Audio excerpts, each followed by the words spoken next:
This is the Air Defense Headquarters in the vicinity of Baghdad. These are air shafts that provide best access into this concrete structure. And keep your eye on the front door, the airlock door, as the debris comes out the door from the bomb going in this lead-in air shaft. Fortunately, the 7 missiles that were fired against Israel... Here it goes in, and here comes the debris. This is another air defense sector over in the western part of Iraq. It's already been struck by a 117. This is a team effort. The second aircraft comes through, and this part of the building here provides some structural weakness that will be exploited in this attack, and the bomb will hit in this area here.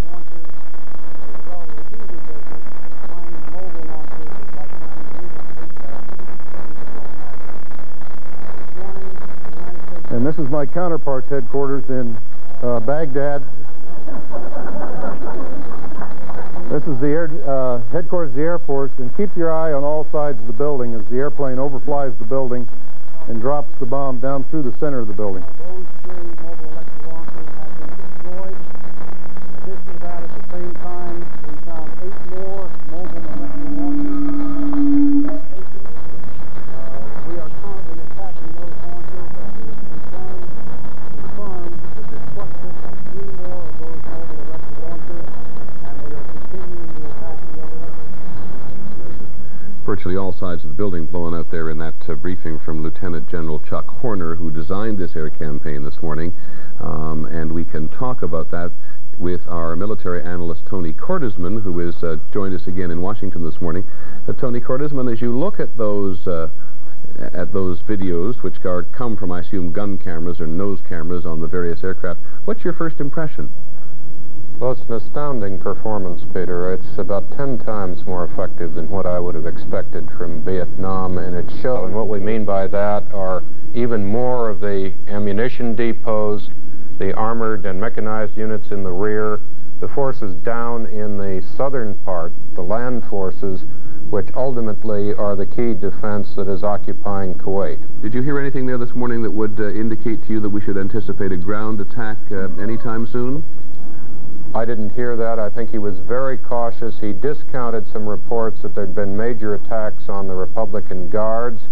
He implied that the B-52s had not been used against ground forces exclusively in the forward area. So I would think that what we will see is probably several days of air attacks in detail while ground forces maneuver. And he did refer to ground forces maneuvering, possibly to get ready for a land attack. But I would say that's at least several days away. But given the speed of this attack, that's speculation. This is a brilliant performance of almost every type of force that's been used. Reporters, as is our wont, tried to draw the general in a variety of ways as to how well he thought it was going. He kept saying about as well as expected, but there was clearly at one point an opportunity for him to say better than expected, and he took it, at least briefly. That's right. He obviously, these were 2 commanders speaking with great confidence. I think they were cautious. I think they gave the kind of warnings we've heard ever since General Powell and Secretary Cheney spoke, but these were people speaking with confidence and obviously on the basis of a great deal of physical evidence of their success. Was there anything that surprised you at all? One of the things that did surprise me was the somewhat more extensive involvement of the B-52s, the bombers, which fly out from Diego Garcia at the very least and may also fly from Saudi Arabia. He said ranging all over Kuwait and all over Iraq. We have to remember that the B-52 is not the B-52 of Vietnam. It is about 10 times more accurate, and it carries ordnance which is far more lethal, not just bombs, but mines, cluster weapons, even, I would suspect, air-to-surface missiles. So this is an aircraft that can now strike virtually anywhere in Iraq, because I assume that most of the high-altitude surface-to-air missiles are gone. A lot of Americans are fairly familiar with the carpet bombings of the B-52s. Are you saying that that era of heavy, widespread bombing, which quite frankly a lot of Americans thought was indiscriminate in some cases, is gone? I don't think it's gone. This aircraft can deliver something like 48 tons of munitions for each mission. What I am saying is that it's going to be far more accurate. And of course, we are dealing with very known military targets, many of which are far from civilian centers. It's an ideal way to attack an air base, to attack a large-scale armored formation. So we have seen, I guess, the lack of accuracy that sometimes takes place virtually vanish. We've seen a system which is far more lethal than it was in Vietnam. Okay, Tony, help me with the significance of something. We have a report from Turkey that at least one AWAC, 22 F-15s, 2 F-16s, and 1 C-130 have now taken off from an air base in Turkey. We do not know precisely where they've gone, but yesterday the Turks said that the U.S. could fly combat missions from Turkey if the U.S. felt threatened. It's just as likely that they're perhaps flying down to Saudi Arabia from Turkey? That's possible, Peter, but we ought to look down at the map for just a second if we can.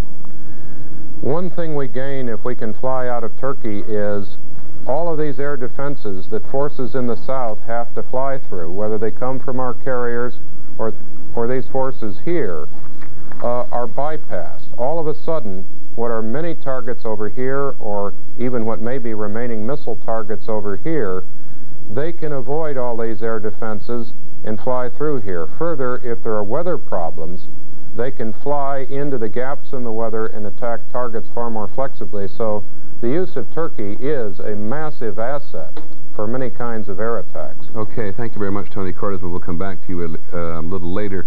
You raise what is a very clear reality this morning, that the weather in eastern Saudi Arabia, the weather over Baghdad, according to ABC's Jim Hickey, who reports to us from eastern Saudi Arabia, having talked to pilots returning from missions, is not very good.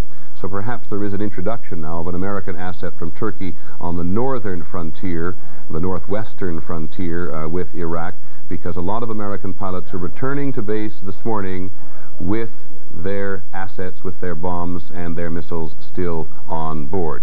But as to the war campaign, General Schwarzkopf said it was too early to speculate, but he said everything was going as well as expected, and he and General Horner went out of their way to say, better to do it slowly than get involved with civilian targets. There's been no report from Baghdad this morning of any civilian casualties. Let's go back to Charlie Gibson. On the of an Egyptian army attacking Kuwait and perhaps Iraq, with so many Egyptians living in Iraq. No, sir, the question is not Egypt attacking Iraq or Kuwait, but Egypt will participate and is participating with a view to and with the goal of liberating Kuwait. Okay, so that Egypt would not participate in any attack against Iraq. We are not attacking the Iraqi people, and the goal is clear. It is to liberate Kuwait, not to destroy Iraq. In a phrase, how dangerous a situation politically do you think this is at the moment? Oh, the situation is very serious, I would say.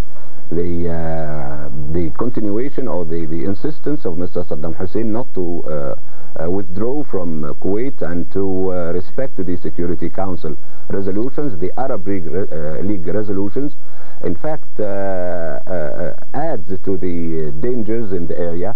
I hope that the situation obtaining now would come to an end very quickly with the liberation of Kuwait and the return of its legitimate government. Okay, Ambassador Moussa, thank you very much. To just remind you and remind everybody else that the President said this is going to take time. There are going to be losses and there are going to be obstacles. ABC's Lynn Scher, who I thought was right there at the moment, is over at the UN, and she reports that the Kuwaiti ambassador says to her that Syria says it vows to stay within the coalition. I want to go, if I may now, to Bill Quandt, one of America's most respected observers and analysts of the Middle East. Mr. Quandt, in the long run, how difficult is this issue of Israel and Iraq going to be for the United States, firstly for this campaign, but also for political developments in the future? Well, I think the President is probably right that for this campaign he can count on the continued involvement of those Arab parties who are already in this with us, with perhaps some questions about how much the Syrians will really participate. But there's a question about that in any case. No one who is actively involved is going to drop out simply because there's an exchange between Iraq and Israel. I think really I worry more about what happens to Jordan if there is any sustained military conflict between Israel and Iraq. They're just inevitably caught in between. If they do nothing, it's a problem. If they try to get involved in any way, shape, or form, they, of course, can be attacked themselves. Well, the U.S. has been pretty tough on Jordan. Saudi Arabia has been incredibly tough on Jordan. They've cut them off from their oil, among other things. I thought the president was trying to get the Jordanians a little bit off the hook there. Do I misread it? No, I thought you're absolutely right. In his answers to the questions, the single longest answer, I think, was on this reaction in the Arab world, and he went way out of his way to say that this is not the United States against the Arabs, and he spoke quite, I think, thoughtfully about the special dilemma that confronted Jordan, and he almost reached out to King Hussein and said, I understand you're in a real fix now, we disagree, we wish you weren't in that position, but when this is all over, there's an honorable place in the new system for you. Now, give us an honest answer to this one. The president invariably has said from the beginning of this crisis, this is not the United States in Iraq. The press has tended to portray it that way. Certainly Saddam Hussein has tended to portray it that way. Don't the Arabs really portray it that way as well? You can talk about a coalition until the cows come home. They think it's the U.S. versus Iraq, don't they? Well, I think they do see it that way, and they're essentially right. They see it as the United States with a few others with them, but it's basically an American war against Iraq, and there will be resentments. The president probably overstated how much the Arab world is unified against Saddam Hussein. Most of the regimes, of course, have condemned what Saddam Hussein did, but there is a kind of popular sentiment that has been looking for some tough guy, strong figure in the Arab world, and for a while Saddam Hussein appealed to many who thought that the Arab world was so vulnerable, and they in fact did give him a great deal of support. They will be very ambivalent now, because on the one hand they see Saddam Hussein as something of a fraud. All this power, all of these weapons don't seem to be working very well. Whatever the Arabic equivalent is of the paper tiger. Perhaps. Mr. Quandt, please don't go away. I'd like to go overseas now and talk to ABC's Pierre Salinger. The president said, and General Schwarzkopf said again this morning, Pierre, that the United States is not targeting any individual, but I'm told in my ear that you have some thoughts on Saddam Hussein's movement since the attack began 42 hours ago. Well, I do. I think that Saddam Hussein is beginning to realize, at least his friends are telling me, he's beginning to realize that he cannot win, and that he is then going to create as much chaos as possible and work his way towards martyrdom. Peter, if I could come back a minute to what you've been talking to Pierre, yes. Hold it there for a second. How does one get in touch with Saddam Hussein's friends today? I don't doubt you for a second, but I'd just like you to expand on that. When I say they're friends who have been friends for a long time, are not living in Iraq at the moment, who, before the war, used to go back and forth from where they now live back to Iraq and spend time with Saddam Hussein. Do you know of any contact with between Saddam Hussein and any part of the outside world at all since the war began? Absolutely not. I don't believe that such contact is possible today. Okay, I'm sorry, and I'll come back to your other point. Well, I was very interested in your discussion with Mr. Quandt about Jordan, because Jordan issued a statement yesterday, a very frustrated statement about its efforts to negotiate a settlement since the beginning of the crisis, and made the very important point that they came within a hair of solving the problem in the first 3 days. And when you talk about George Bush giving a kind of a green light to to King Hussein today, I know that there is a deep frustration in King Hussein in his relations with President Bush, and I'll tell you why. Because President Bush, about 7-8 hours after the start of the Gulf War, had a long conversation with King Hussein while he was flying to Aspen, Colorado, to see Margaret Thatcher.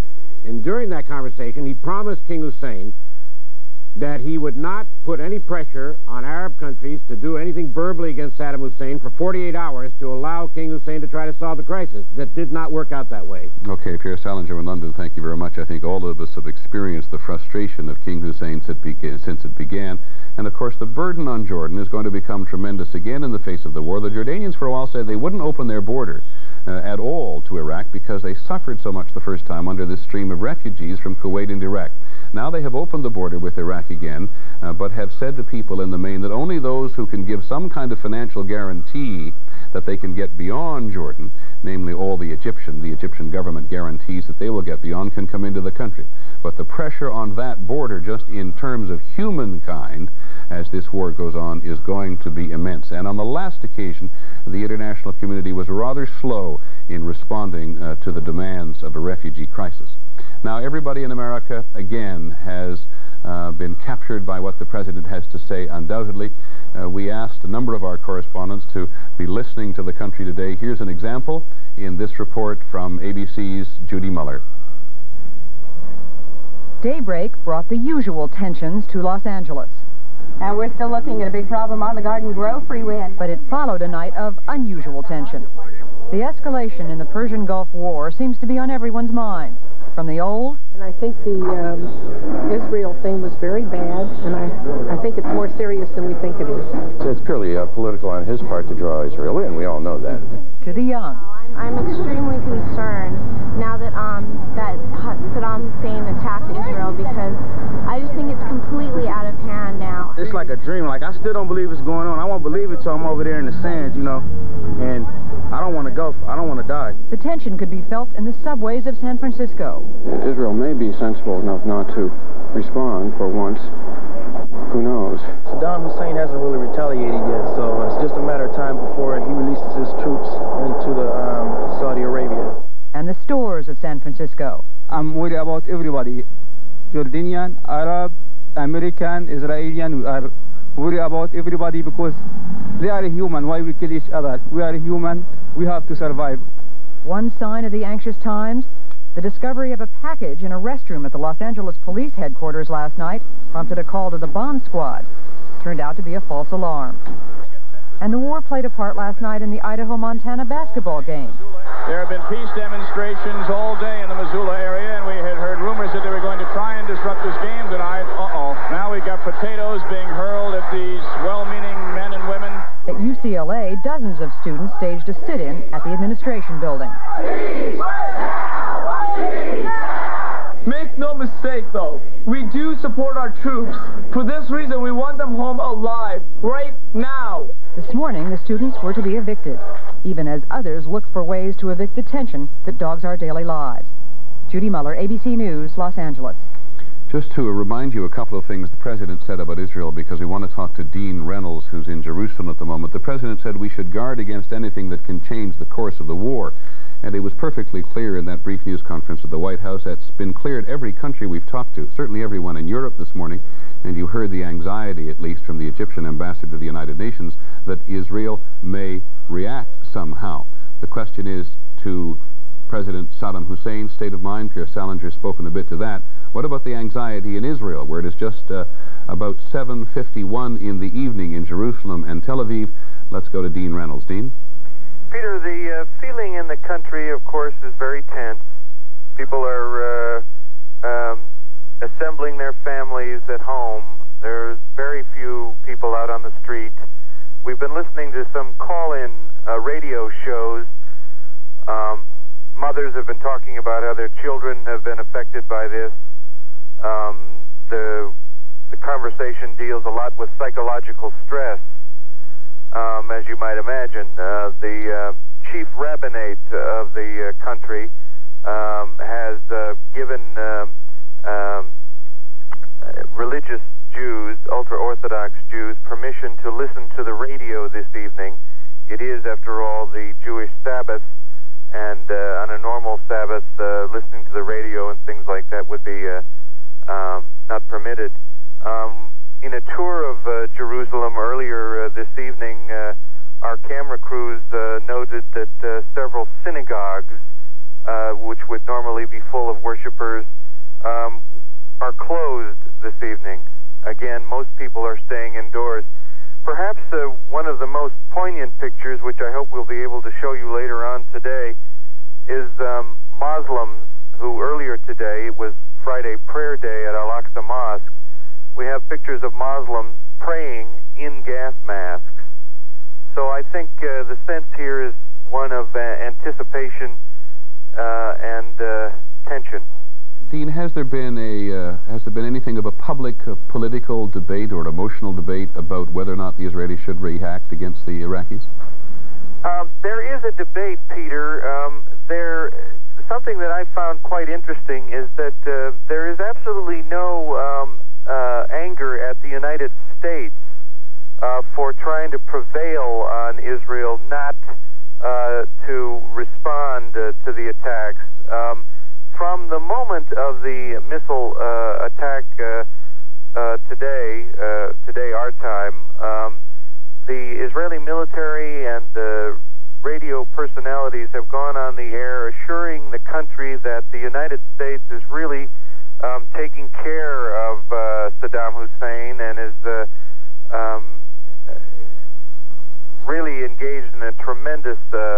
war effort.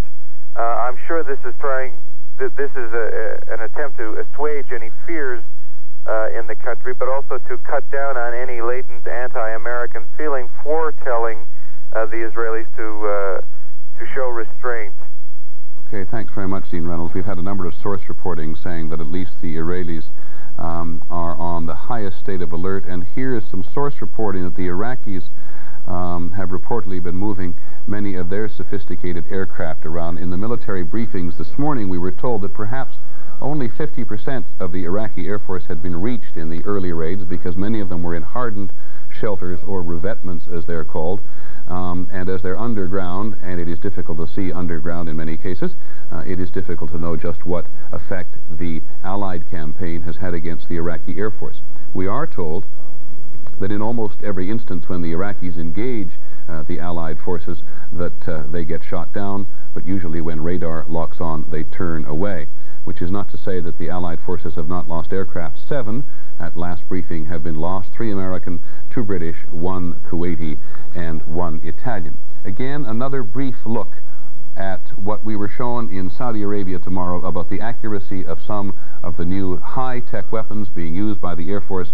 These are laser-guided bombs being directed against a number of installations, both in Kuwait and in Iraq, and in some cases very close to Baghdad. This is a target in western Iraq, and General Horner went out of his way to say that this was the headquarters of what he described as his counterpart. These are the Air Force headquarters on the western edge of Baghdad, and that is what happened when a 2,000-pound bomb was dropped right in the middle of the building. So the U.S. at this point, from a military point of view, has not completely collapsed the command and control system of the Iraqis, but we'll use the President's words again. He says we haven't changed our assessment of how difficult it will be, but hour by hour the Iraqis are less able, the President said, to mount the kind of campaign which will slow the United States and the other nations down. Now, just before we go, it's a little before 1 o'clock Eastern Time, a little before 9 o'clock in the evening in Baghdad, the 42nd hour of this campaign. Some notes about our coverage. Our continuing coverage of the war in the Gulf is going to be suspended for a period of time, which is to say that in 3 or 4 minutes from now we're going to go back to normal programming. But we will return every hour on the hour with an update on what is happening in the war. There'll also be an hour-long version of World News Tonight this evening and a special edition of 2020 later in the evening. The 2 important things to remember, somebody please take that out, thank you very much. We'll be here every hour on the hour and break into programming at any time if there are new developments in the Persian Gulf War. We will be back for certain at 4:30 Eastern Time, which is 4 hours from now, for a Pentagon briefing by the Secretary of Defense and the Chairman of the Joint Chiefs. That's at 4:30 Eastern Time, and every hour on the hour we will be here with a report on the continuation of the Gulf War. There was a report early on that an American pilot had been captured. It may be that during that briefing we'll get word about that. We have not been able to confirm it. Until then, I'm Peter Jennings at ABC News headquarters in New York, and this is our coverage of the Gulf War.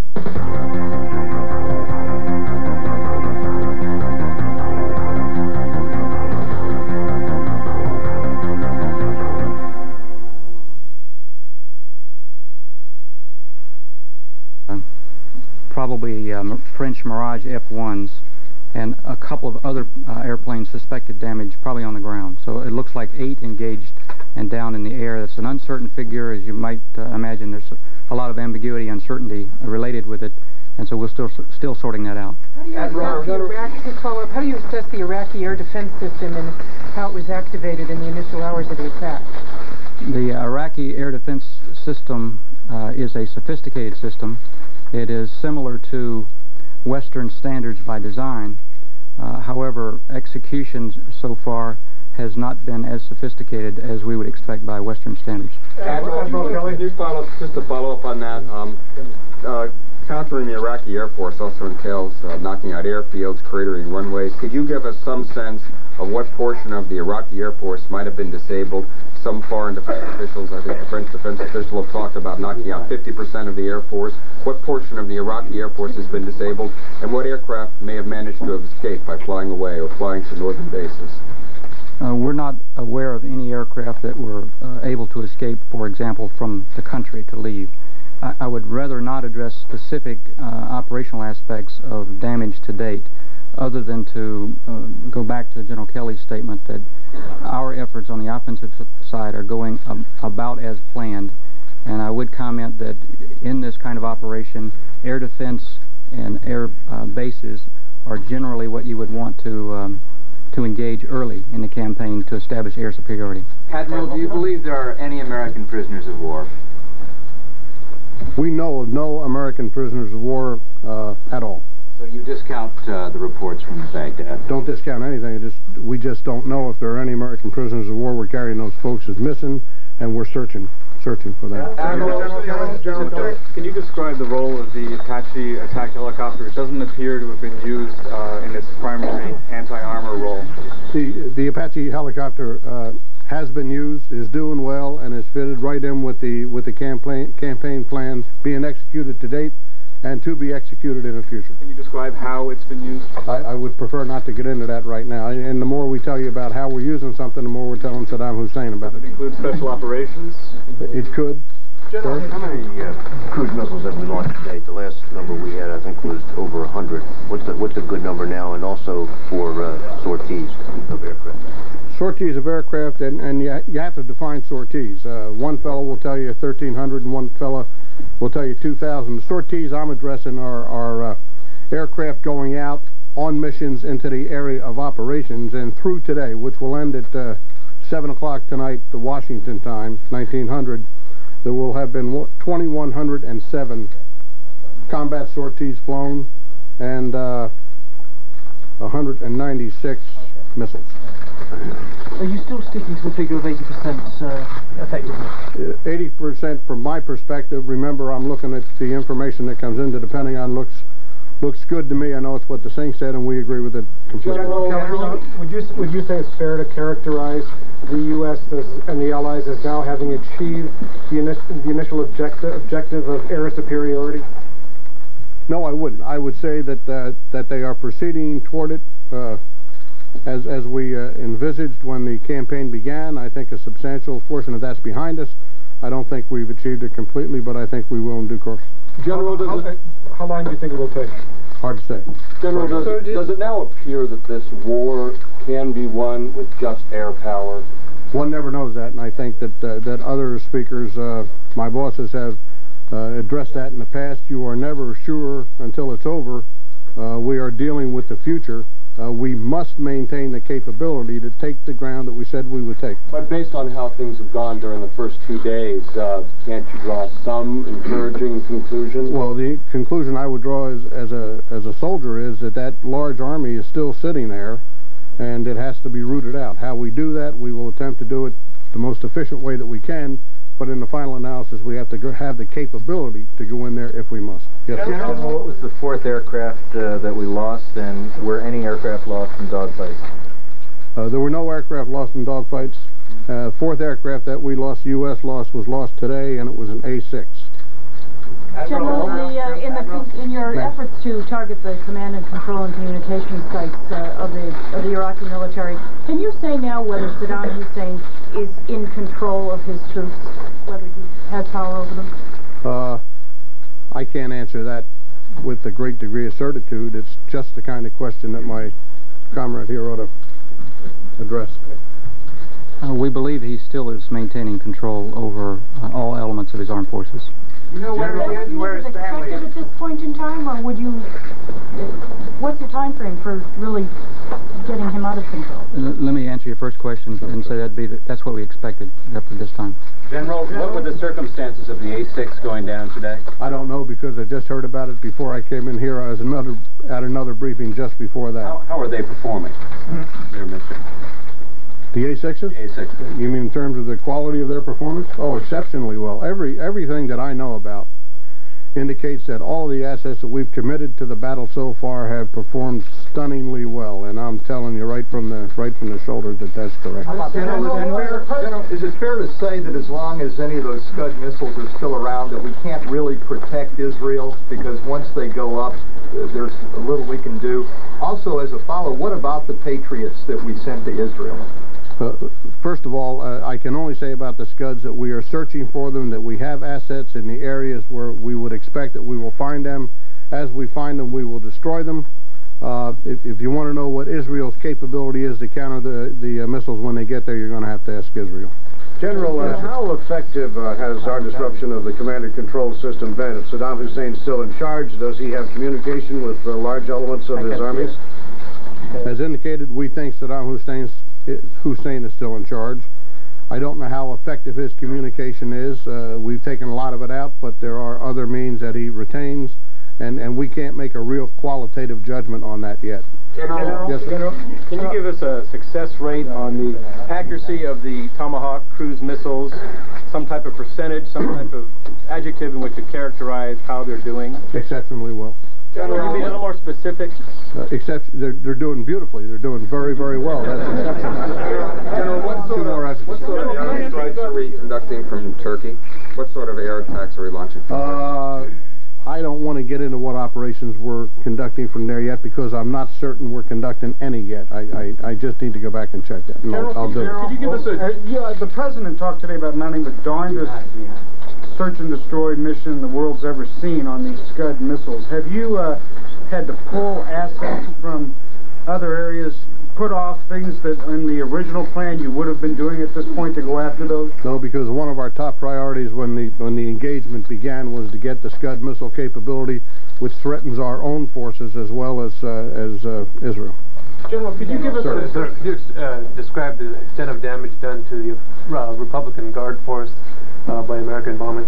The Republican Guard force has been struck. I will not assess the amount of damage done to them yet.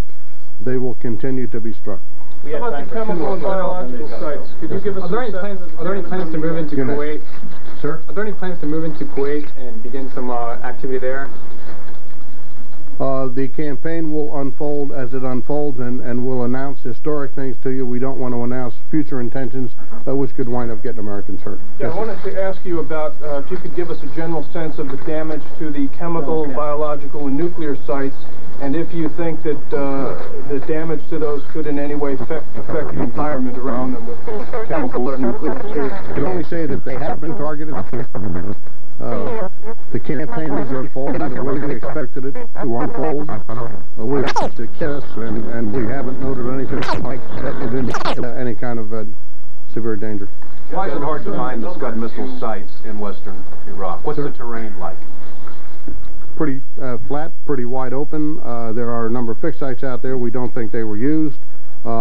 What is difficult for us to find are the mobile launchers, which can be hidden. They can be put in buildings. They can be put in aircraft shelters, and that's why we're keeping assets out there looking for them all the time. That really represents what I think the challenge is, to find the mobile assets. Can you give us an idea of the tonnage that you've been dropping? There was the figure of 18,000 tons being briefed by the British in Saudi Arabia. That seemed rather high given the number of sorties. Do you have any idea for how many tons of explosives have been dropped? I don't have the slightest idea. I can check the J4, the logistics guy, and find out what we're dropping. I will say that the airplanes carry very large amounts of ordnance. Yes, sir? General, is there any indication that many of the Iraqi planes are still hunkered down in their shelters, and have you yet gone after the anti-aircraft units within the ground forces in Iraq and southern Iraq? And we've gone after both of those targets, the Iraqi aircraft and the Iraqi AAA, and we're achieving success there. How many are hidden inside a shelter, I don't know, but we're doing okay. General, there was a question, I got a question about some of the figures. You say we have 9 people reported as MIA, 4 aircraft down, 13 and 18 and 2 A6s. That only totals 7. Where are the other 2 coming from? We have 4 aircraft down. Let me just check my numbers. You said 9 MIA, but 4 aircraft, and the total complement on that would have to be 7. Where are the other 2? 2, 4, 6, 8, 9. We have an F/A-18. 2 A6s with 2 persons per, 1 F-15 with 2 persons per, and I counted 1 wrong. You are correct, 7. General, one more. General, could you please explain your best estimate, or Admiral McConnell, what percentage of the Iraqi Air Force, in your opinion, is now out of business? Mike? Sir, not to dodge your question, but being an intelligence officer, and if I were Iraqi, I would love to know the answer to those kinds of questions. So I'm going to have to beg off, if you don't mind. We have a pretty good understanding of what's left, but I'd rather not share it at this time. Do you want Saddam Hussein to know how badly he may be hurt by the bombing that's been done? Or was he not hurt that badly? We assume that Mr. Hussein has some idea of the damage done to him. We don't know how much because we don't know what his communications capability is at this time. I have to go back to what we said earlier. The campaign is unfolding just about the way we planned it, so we believe that the objectives will be achieved just about the way we planned them. Would you not want him to know the full extent of it, though? Thank you. When will we hear from you again?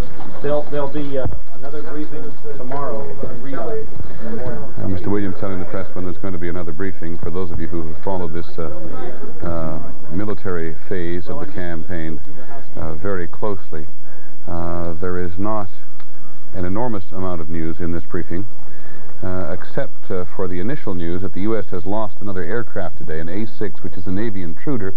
It flies off an aircraft carrier. It carries a fairly heavy payload. I think it can carry 4 or 5, let me just check here, 28 500-pound bombs or 3 2,000-pound bombs, and also carries Sidewinder missiles. As the general was saying there, all of the aircraft are carrying unusually heavy payloads, and all of the missions to which he refers, the 2,107 combat missions which have been flown in the last 46 hours, he regards as missions which have actually gone into combat and have delivered payloads or attack targets in some way. You may recall from earlier briefings today to pool reporters who've been out in small groups in the Persian Gulf itself, that a number of the pilots flying from some air bases in Saudi Arabia had difficulty with the weather earlier today. But before we just move quickly around our correspondents, here are, we think, some of the headlines out of this one. They continue to search as hard as they can for the mobile Scud missile, and the fact that Israel was attacked last night by 7 Scud missiles, 6 of which actually landed along the Israeli Mediterranean coast. One of them landed in the Mediterranean itself, has caused, as the President said, a really intensified search for mobile missiles in that particular part of Iraq up near the Syrian border where they can reach Israel. They can't reach Israel, of course, from everywhere in Iraq. So the great intensified campaign up there in the northwest corner of Iraq. But as the general said, there is no particular drawing down, he said, or distracting of military assets from the campaign farther down in the Gulf. General Kelly said for the U.S., as anybody else, these mobile Scud missiles are a primary target. Now let's go to John McCarthy at the State Department and get your first assessment of this, John. John McCarthy? Okay, I apologize. Let's go on to Bob Zelnick at the Pentagon. Peter, I couldn't help but thinking during this briefing that perhaps we've been in error by demanding more briefings. In fact, it seemed to me that General Powell and Secretary Cheney actually covered more ground yesterday morning than we got this afternoon. For example, yesterday General Powell made the statement that the U.S. Air Force already controlled the skies over Iraq. General Kelly backed off from that statement today. He took refuge behind general statements that the operation was proceeding according to plans, and one of the early plans was the suppression of air defenses and so on. We know from sources that the Republican Guards have been exceptionally hard hit today, and that it does mark the beginning of a turn. And what it could mean and lead to. Earlier today, air raid sirens sounded again in Tel Aviv.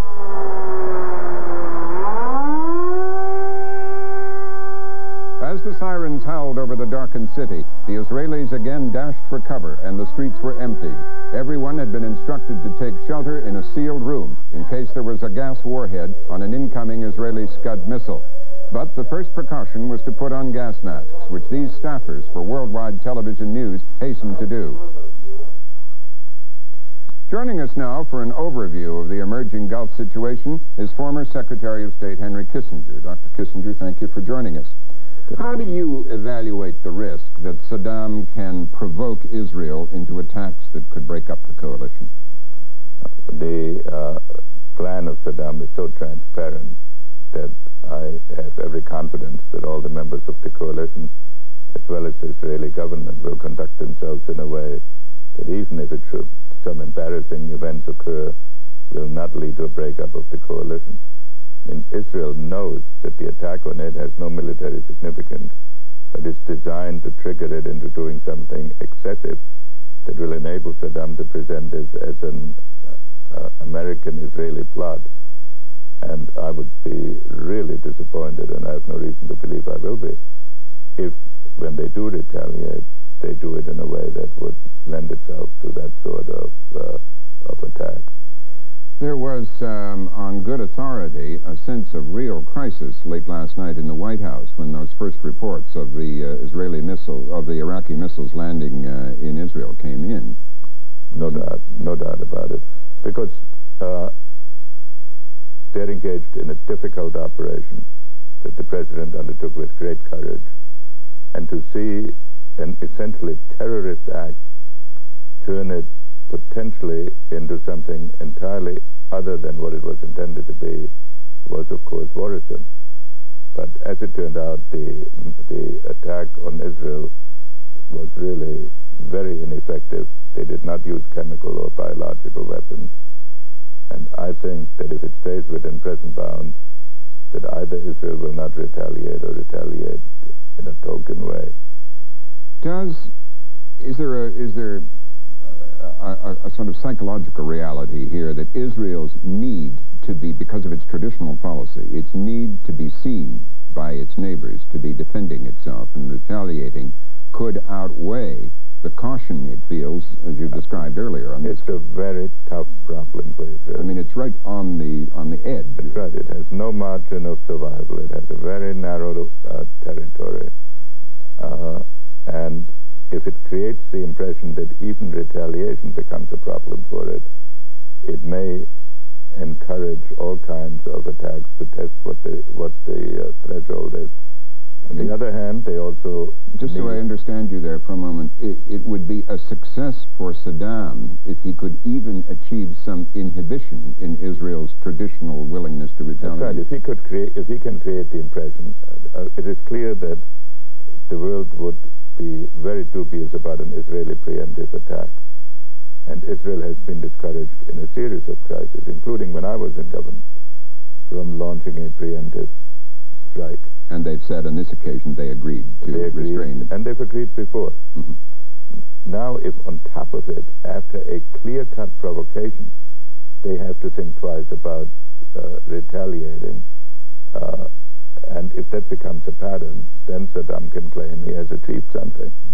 And if one looks at the demonstrations on your show before, it indicates that there are masses of Arabs who don't care who provoked whom, as long as it's an assault on Israel. The administration is saying in one way and another, but one phrase was everyone, including the coalition, will understand if the Israeli response is measurable. I think they meant measured. The word was measurable. I'm sure measured. What is measured and what is not in a case like this?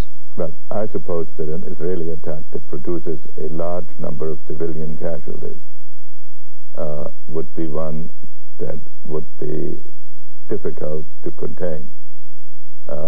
On the other hand, an Israeli attack on air bases, missile installations, or clearly military installations would be within the framework of what would probably be understood. Mm-hmm. Going after Saddam himself, personally, would not be measured. Oh, I don't know. I think going after a leader personally is usually a mistake, because one has to focus on the underlying realities and not simply on the immediate problem.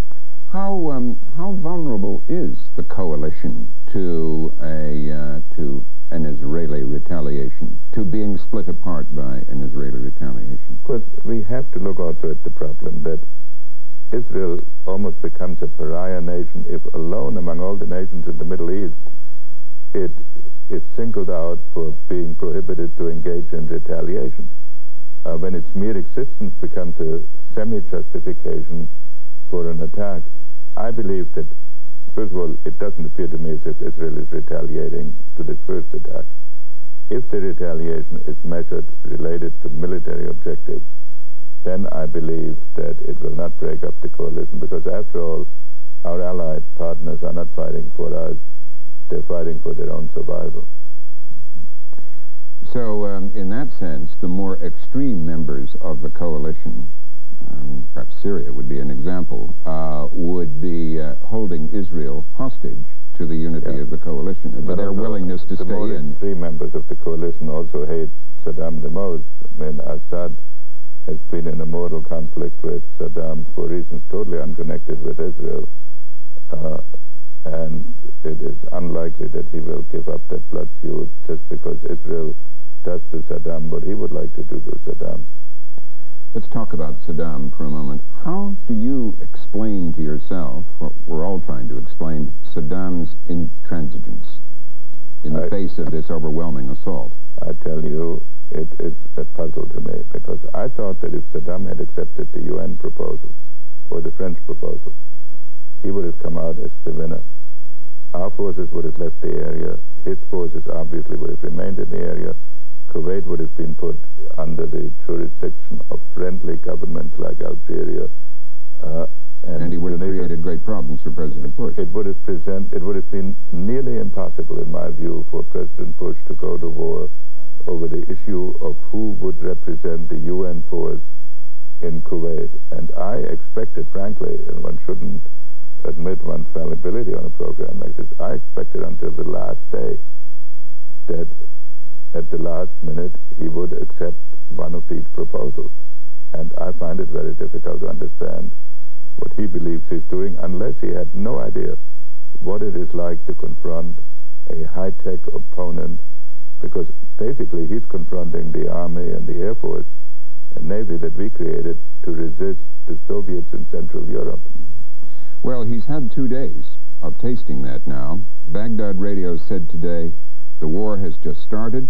It will be a long-term confrontation, could only be decided on the battlefield. Despite all the U.S. technical brilliance in the air and with missiles, could the Iraqis be right that it in the end will only be decided on the battlefield, on the ground?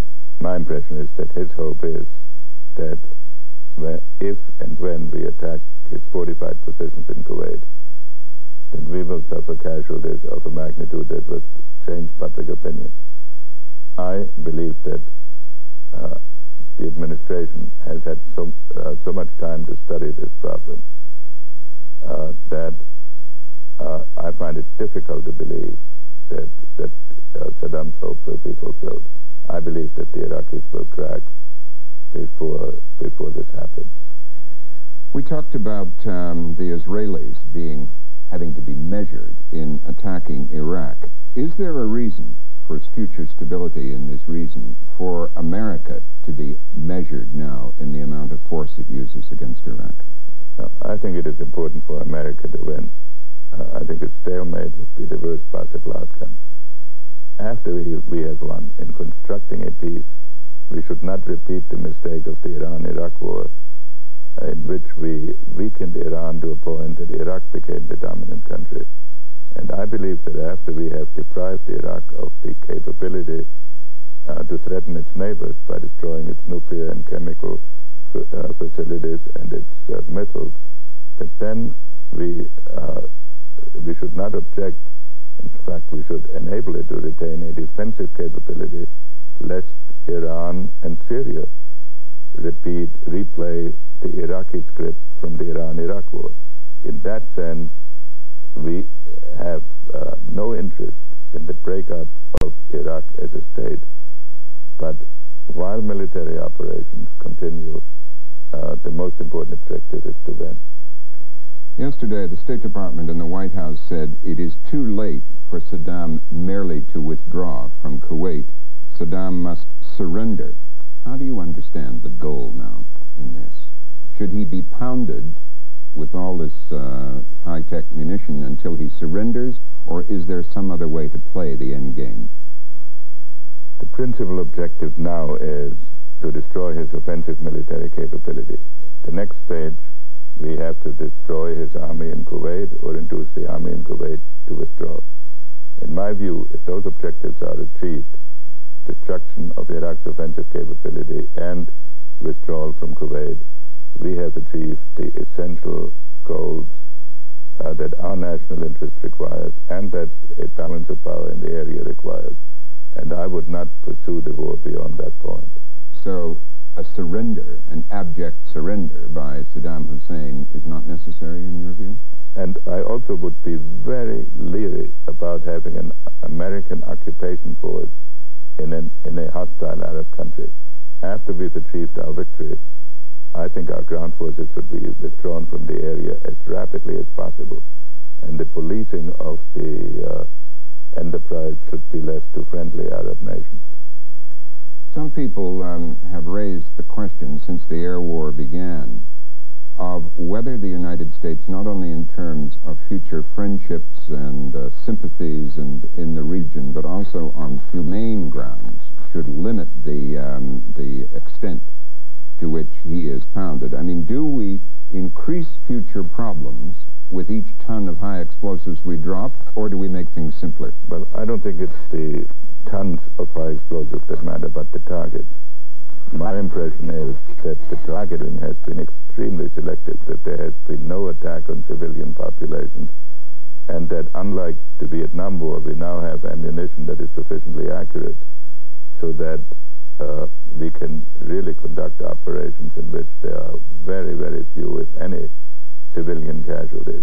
With respect to the military targets, I see no great sense in limiting the amount of force we use against them. With respect to civilian populations, we should be extremely careful not to engage in something that looks like an assault on civilians and causes huge or even significant casualties. 2 days into this actual warfare, and we've talked to you a number of times before this point was reached, do you find yourself uneasy about the enterprise or confident? I find myself confident about the enterprise, and I have felt all along that one of the objectives of this endgame of this crisis had to be to produce a balance of power in the Gulf. And as long as Iraq's military capability remained undamaged, I did not see how that could be achieved by negotiation. So I think this gives the possibility for a constructive diplomacy in the Gulf, and in the end, for a constructive diplomacy between the Arabs and Israel. Well, Dr. Kissinger, thank you very much for joining us. Good to be here. Now to the Israeli ambassador to the United Nations, who talks with Judy Woodruff. Judy? With us is Yoram Aridar, Israel's ambassador to the United Nations. He's a former member of the Israeli parliament, a former chairman of the ruling Herut party, and a former cabinet minister. Mr. Ambassador, welcome. Welcome. What is the current situation in Israel and Tel Aviv? There was yet another siren air raid alarm that went off, 45 minutes or so ago. Was that another false alarm or what? Can you give us any information?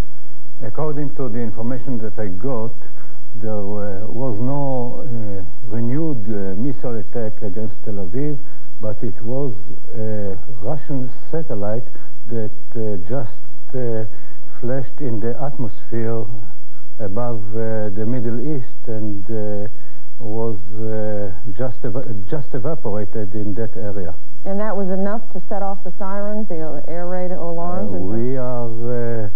We have to be cautious because we had the experience of last night, and we have the threats by the Iraqis about the future, and it has been proved that the threats by the Iraqis means launching missiles against Tel Aviv and Haifa and other areas. Well, what about this false alarm earlier today, some hours ago? The Pentagon officials have evidently told reporters there that it was faulty U.S. intelligence that led to this false alarm. What's behind that? Can you tell us? The only information that I know is that it was a false alarm. I don't know what was the background behind this false alarm, but I am happy that it was false.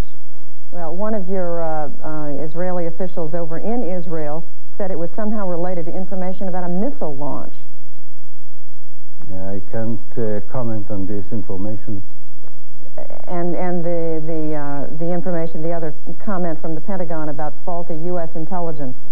No comment. You can't say anything more about that? Well, I really don't know what is behind the Pentagon information, and well, I suppose they know what they are talking about. All right. Well, of course, there was a real attack, as you just said, on Israel last night. You had 7 missiles, did some damage, injured 12 people. The Iraqi ambassador said today in an interview that I saw that this was justified because Israel has been involved in the planning and the consultation of the Allied attack on Iraq. Everyone knows that Israel all the time wanted to make no linkage between any Israeli-Arab conflict and the Gulf problem, and especially the war in the Gulf. It was against our interests. It was against the interests of other countries that are involved in the Gulf War. And we know that the lies of the Iraqi government, we know the behavior of Saddam Hussein, we know his activities, we know the kind of tyrant he is, and we know the danger that he expresses. And of course, Israel has nothing to do with anything related to the Gulf crisis. We must remember that the Gulf crisis started with the invasion of Kuwait. Then the problem was created, and not now when there is a united force in order to oust Iraq out of Kuwait.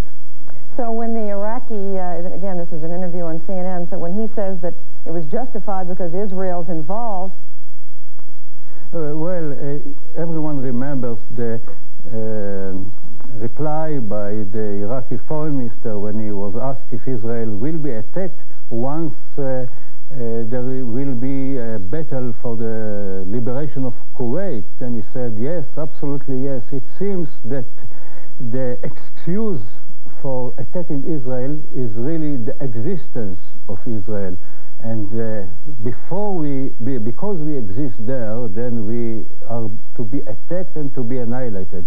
And of course we will not be a sacrifice goat there, and we have the right and the ability to defend ourselves. Well, your defense minister, Mr. Ahrens, has said that Israel will respond in some manner, and yet there are other commentators who are now saying, former Secretary of State Kissinger just suggested this a moment ago, that because this was relatively an attack with mild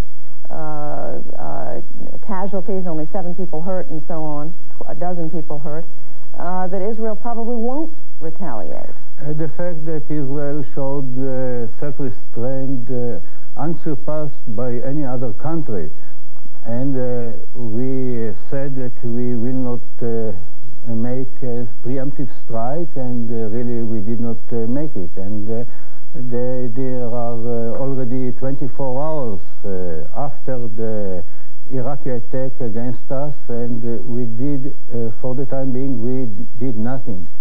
But of course it doesn't mean that in the future we will stay in the same position, because no country can be asked or requested to give up its right to exercise self-defense. Well, did the fact that the attack wasn't any more serious than it was affect your decision? Well, I cannot really get into the considerations of the Israeli government. The fact is that we suffered this attack, and until now there has been no retaliation against Iraq. Of course, it does not mean in the future what we will do, and this will be done according to the best interests of the people of Israel. And what about the pleas you've received from other governments, from the Soviets, from the Americans, the Europeans, the Egyptians, and others not to retaliate? Has that had effect on Israel's decision not to retaliate, though? If I'm speaking in general terms about this pleas, these pleas were accompanied with appreciation for the position that Israel has taken so far, and even these pleas said, okay, don't do anything now, wait until these missiles are being destroyed by the Americans and the other forces there, but it doesn't mean that we ask you to not to consider any retaliation even if you are attacked and attacked again. And it is my opportunity here just to say how we appreciate the position of the President of the United States and the position and the courage and endeavors by the American people and by the American soldiers as well as by other soldiers in order to demolish this Iraqi force in danger in the Middle East. Well, are you confident that the Americans are going to be able to find? The President today talked about the Americans doing their darndest in a search and destroy mission to find these missile launchers. Are you confident that the U.S.'s forces are going to find them? I am sure that the U.S. is doing whatever is possible within its power to destroy these missiles as fast as it can. And I hope that it will be before another missile attack is being launched against Israel. Do you think the Israeli military could do a better job of finding them? Well, I think that the U.S. can do the job. I think that we also can contribute to the job. But we really took care not to get involved in any way in the Gulf War.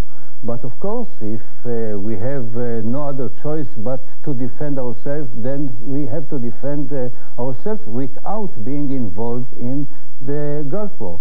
But maybe this will bring certain people to understand better the grave security problems that Israel confronts, and how when we have such a crazy ruler like Saddam Hussein and such a brutal machine like the Iraqi army, and without any restraints against anyone, we stand in a danger, and we would like this danger and these security problems of ours will be understood by civilized nations.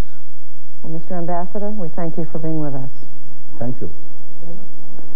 Now, 5 more perspectives on all of these. Ehud Olmert, who was a member of the Israeli cabinet, and he was making the observation that if indeed there was another attack, he wasn't even totally ruling out the notion that Israel might respond based simply on the attack that took place 48 hours ago, but that if there was another attack, he seemed to be suggesting that it would be almost inevitable.